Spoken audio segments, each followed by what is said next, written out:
Well, we've let our painting dry, we've done our sculpting, and this is why you see this big blob of sort of translucent white here. We're going to turn it into hopefully a beautiful hibiscus flower in just a minute.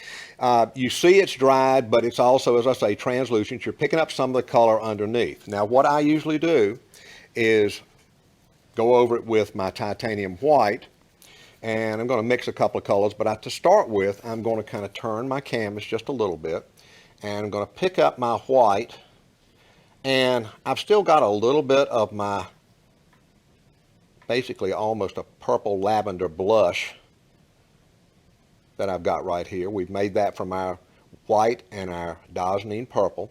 You'll see it very, very light. I'm going to go back over my flower, and you don't have to just leave it flat. You can turn your brush to kind of go in towards the center. And you don't have to really cover up every little bit of the light and dark contrast within the flower that you've sculpted, because what's going to happen is when you put your washes over it, the light areas are going to pop out more, the dark areas and recessed areas are going to be a little bit deeper, so it's going to give it a little more of a real feel to your flower.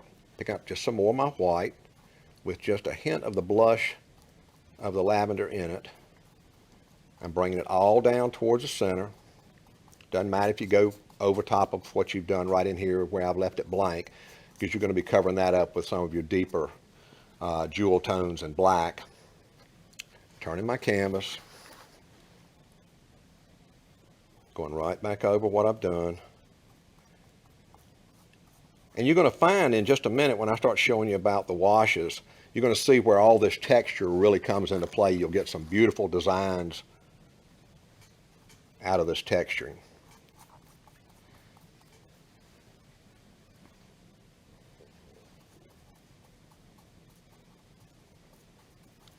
See, I'm not just pulling it with just the flat of my brush. I'm using the edge.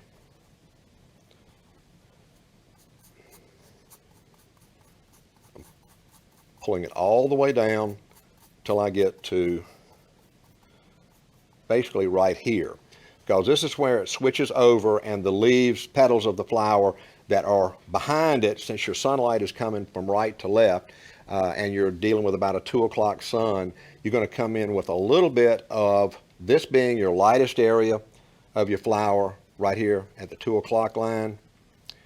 Gets a little darker as it goes around, not much, very subtle when you've got the front part of the flower, but then when you get back to the back, the next lightest area is going to be at the top, right up in here. And this is going to make it look three-dimensional. Now, as I come around, I've got to think in terms of it getting a little bit darker, so that the darkest part of my flower is going to be right here. It's going to be in the most shade of any of the flower. So I'm going to pick up a little bit of my black, Mars black, and a little more of my white. Just a touch of my yellow ochre, just a little, just to kind of warm it up a little bit, maybe a little more of your white. You have to keep practicing with it, kind of play with it a little bit till you get the right shade you want. And I'm going to start off with a little bit on my brush, which is going to be a little bit lighter shade. Bring it down. I'm just lightly feathering it out.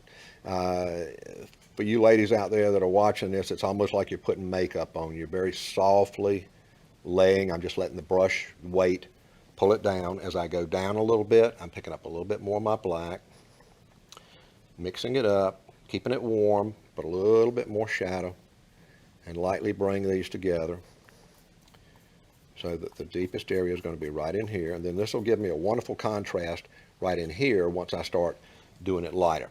Go back in with a little bit of my white, still got the paint on my brush, and lay them together so that you get a nice soft blend, so there's no real transition line where shadows are coming in.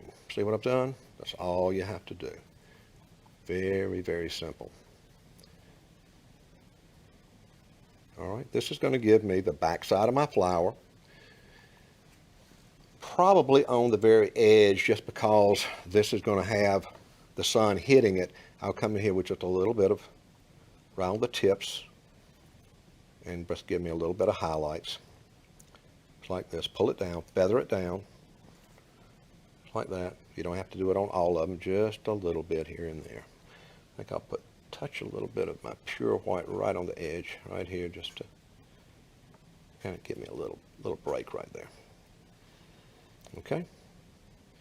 All right, now that we've got that done, I'm going to turn it back around, and I'm going to stop for just a minute, come back with my paint after I've dried it just a little bit, and we'll put our washes in and the center of our flower.